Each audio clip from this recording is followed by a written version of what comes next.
Role कर ले, role कर ले, रोल कर ले। ओके यार, सबसे पहले भाई, मैं माँ कसम, मुझे इतनी गर्मी लग रही है ना, तुम क्यों यहाँ पे क्यों हुआ, मतलब गर्मी की वजह से क्यों कर रहे हो? आराम से घर बैठते क्यों कर रहे हो? मतलब सोचा जाए भाई, इतनी गर्मी में तुम घर बैठ सकते थे। मतलब एक होता ना, मैं क्यों पड़ी लकड़ी उठाऊं, मतलब पड़ी लकड़ी उठाऊं। भाई दिमाग खराब है और मतलब कुछ गलत होते हुए देखते हैं तो लगता है अबे यार ऐसा क्यों हो रहा है, एकदम से पेपर लीक हो रहा है, बताओ यार। और इसके लिए धरना देना पड़ रहा है। मतलब देश की सरकार को हमें बताने की जरूरत क्यों पड़नी चाहिए, हमें समझ नहीं आ रहा। कह रहे यार पेपर लीक हो रहा है, नहीं होना चाहिए पेपर लीक, तो ऐसी ऐसी बातें आपको समझानी पड़ती हैं। पिटीशन भी साइन किया, अरे नहीं, हम पिटीशन भी नहीं मानते, हम यहाँ पे आए धरना दिया, कह रहे ना हम धरना भी नहीं मानते। तो भूख हड़ताल पे बैठना पड़ रहा है लोगों को, अपने ही देश की चुनी हुई सरकार को अपने मन की बात सुनाने के। यार मैं ना एक व्यू दूंगा, मुझे स्टार्टिंग में ऐसा लगा यार ये ऐसी पार्टी बन गई है क्योंकि बहुत सारे सोशल मीडिया के लोग जुड़ गए हैं, लेकिन मैं भी आ गया देखने, ठीक है। फिर सेकंड एक वीक छूटा, पुणे हुआ, जयपुर हुआ, फिर दोबारा आया, फिर अभी इंडेफिनेट हो गया, ठीक है। अब मुझे लग रहा है यार ये लोग सीरियस है, क्योंकि यहाँ पे लोग आसाम से आए हैं, बिहार से अभी बैठे हुए हैं बहुत दूर से, लेकिन गवर्नमेंट की तरफ से एक नोटिफिकेशन नहीं आ रहा। मतलब अंदर से फील होता है कि यार टाइम वेस्ट कर रहे हैं। मतलब मेरे को लग रहा है यार बहुत मेहनत कर रहे हो यार तुम। ठीक बात है, तो ये तो भाई सरकार का अहंकार है, और बस वही अब अहंकार है तो अब उसके आगे फिर अहंकार जब हो फिर तर्क तो मर जाता है ना, अहंकार तर्क का तो विनाश कर देते हैं। तो देखा जाए कि सरकार रिस्पॉन्ड क्यों नहीं कर रही, तो कोई भी एक लॉजिकल रीजन तो कुछ नहीं दिख रहा।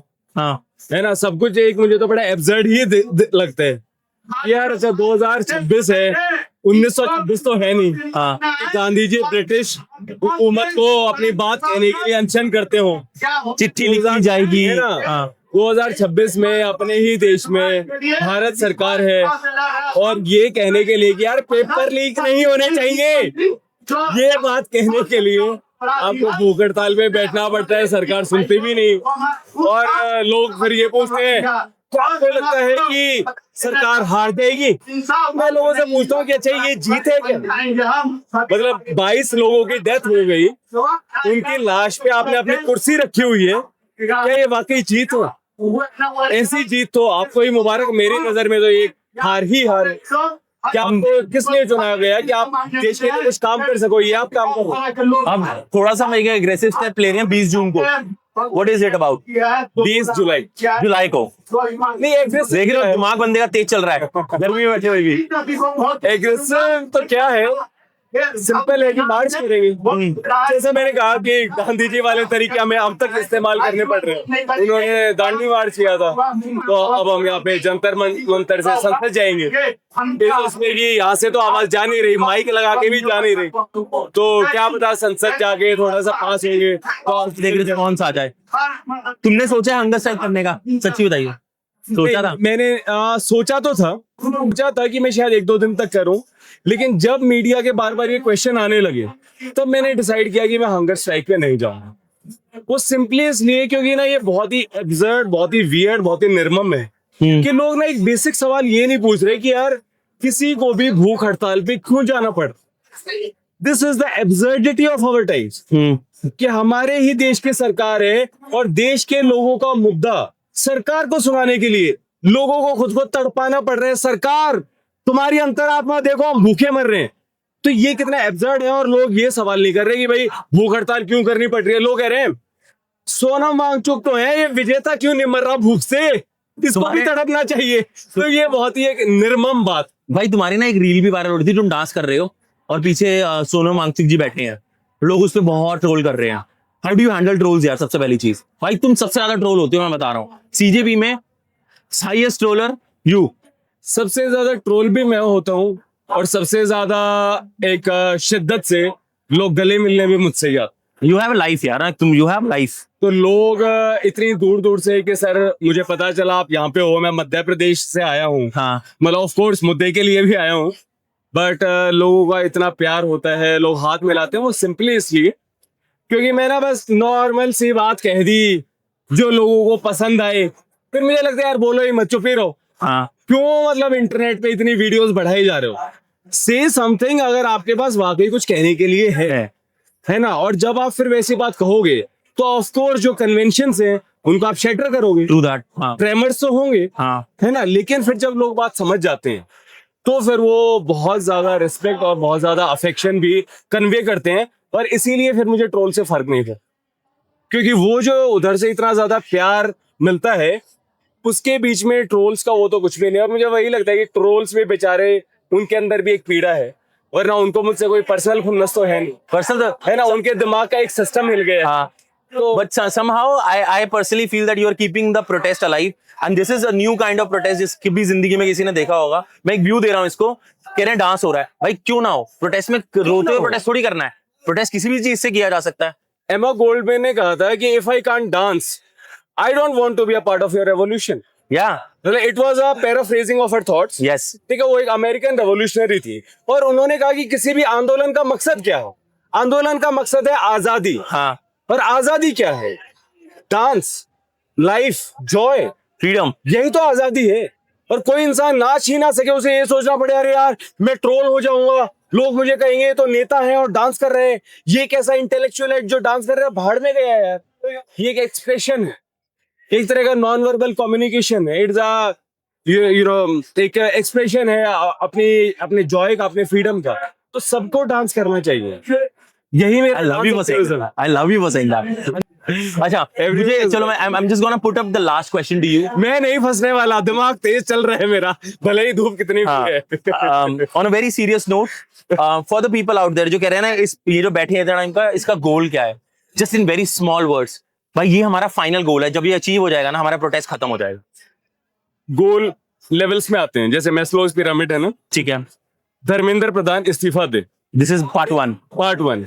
इससे क्या है कि जो एजुकेशनल रिफॉर्म्स है उसका दरवाजा खुलेगा। ठीक है, ही इज लाइक एक ताला लगा हुआ है, तो पहले आपको ताला तोड़ना पड़ेगा तब आप अंदर घुसोगे। ठीक है। ठीक है, धर्मेंद्र प्रधान आओ, उनकी जगह कोई ढंग का इंसान आए, उसके ऊपर थोड़ा प्रेशर भी होगा कि यार पहले वाले को निकाल दिया है, कि मेरे खिलाफ फिर से ना हो। हाँ जी। तो उम्मीद है कि थोड़ा बेटर काम करेगा। ठीक है, फिर जो सिस्टमिक रिफॉर्म्स है जिनकी वजह से पेपर लीक होते हैं, उन चीजों को एड्रेस किया जाए। कि कई जो है रिमोट डेस्कटॉप एक्सेस, उससे जो है मतलब बंदा एक्टिंग कर रहा है पेपर सॉल्व करने की और उसका पेपर कोई और सॉल्व कर रहा है। हाँ। है ना, एडुकेटी जैसी कंपनी जो ब्लैकलिस्टेड कंपनी थी उनको बार बार कॉन्ट्रैक्ट दिए गए, और ये एनटीए, ये तो क्या ही चीज है, लोगों को समझ में ही नहीं आ रहा कि 2 करोड़ एस्पिरेंट है, उसके लिए जो कर रही है एक एक्स्ट्रा कॉन्स्टिट्यूशनल बॉडी है, कोई सोसाइटी उसमें आई थिंक 22-25 परमानेंट एम्प्लॉय हैं, कॉन्ट्रेक्चुअल डेपुटेशन वालों को मिला लें तो भी 100-150 के आसपास है। तो यही अपने आप में एक बड़ी अजीब सी चीज है एनटीए, है ना। तो नॉर्मलाइजेशन को लेकर प्रॉब्लम्स है, तो ये जितनी भी प्रॉब्लम्स है इन सबको हटाया जाए और अल्टीमेटली हो 0 पेपर लीक। इससे भी अब हम आगे बढ़े। हाँ। तो जैसे सीबीएसई का ओएसएम वाली वो भी प्रॉब्लम थी। इससे भी ऊपर बढ़े तो हमारा जो एजुकेशन सिस्टम है, अभी आज मैंने रिपोर्ट पढ़ी कि गुजरात में भी जो कहते हैं ना गुजरात मॉडल, उसमें 50% स्टूडेंट्स क्लास 12 तक नहीं पहुंच पाते, 50% के करीबन। और पूरे देश भर में आप देख रहे हो स्कूल बंद हो रहे हैं। अभी यूडाइस का डेटा आया था, दैनिक भास्कर की रिपोर्ट थी, हर रोज 13 स्कूल बंद हो रहे हैं। कोई सेंस बन रही है? होना ये चाहिए कि पूरा देश पढ़े, यहाँ पे स्कूल बंद हो रहे हैं। तो आप जो पहले पूरा एजुकेशन फिक्स करना और फिर देश के जितने भी मुद्दे हैं उनको लेके एक डेमोक्रेटिक स्पिरिट लोगों के अंदर लाना कि यार ऐसे नहीं है कि वोट दिया और बैठ गए, यार अपने लिए आवाज उठाओ। मुझे ऐसा लगता है कि यार इंटेंट बहुत अच्छी है, बट समहाउ मुझे पर्सनली फील हो रहा है कि धर्मेंद्र प्रधान रिजाइन कर भी गया, हमने एक फियर ऑफ प्रोटेस्ट ला भी दी कि अगर गलती करोगे तो प्रोटेस्ट आएगा और तुम्हें रिजाइन करना पड़ेगा, तो फियर ऑफ लूजिंग पावर, ठीक है, ये एग्जिस्ट कर आ गई। लेकिन जो तुम फंडामेंटल बात कर रहे हो ना, वो लोगों से आएगी। अब वो लोगों में लोग कौन है? हम सब है। हाँ, तो आ रही है ना लोगों से यार, उसके लिए नहीं, अभी भी वो लैक कर रही है। There are people who still feel that education system is fixed, it's not broken. वो तो क्या नीट थी, सम पीपल कॉल इट की नीट दोबारा हुआ है जो अभी, it's a good, it's a win. ये तो फिर ना मैं अक्सर कहता हूँ कि एसएससी का जब एग्जाम होता है तो उसमें एक रीजनिंग का एग्जाम होता है। लेकिन वो जो रीजनिंग है वो बच्चे तब पढ़ रहे हैं जब उनको एग्जाम देना। रीजनिंग पता है कब से होनी चाहिए? जब जैसे ही बच्चा पहली क्लास में आया वहीं से रीजनिंग का सब्जेक्ट स्टार्ट हो जाता है। पूरा एजुकेशन फ्रॉम स्क्रैच Basically ना रिफॉर्म ये करना चाह चीजें रहे हैं कि एड होमिनम क्या होता है, हाँ। एड होमिनम फैलेसी, व्हाट अबाउटिज्म क्या है, हाँ। रेड हेरिंग फैलेसी क्या है, ये लोगों को पता ही नहीं। अरे अगर रीनीट हो गया इसका मतलब ये थोड़ी ना कि नीट पेपर लीक ठीक था। तो लोग ना बेसिक लॉजिक में गड़बड़ा जाते हैं, इसलिए लॉजिक और रीजनिंग वो क्लास 1 से पढ़ाया जाना चाहिए। हम इसके ऊपर ना पूरी बात करेंगे, लेकिन मेरे स्टूडियो में यहाँ पे मैं भाई को इनवाइट करूंगा if he gets time, because he is super busy right now. Thank you so much for joining with me. Thank you, I'll take out. Appreciate it man, thank you.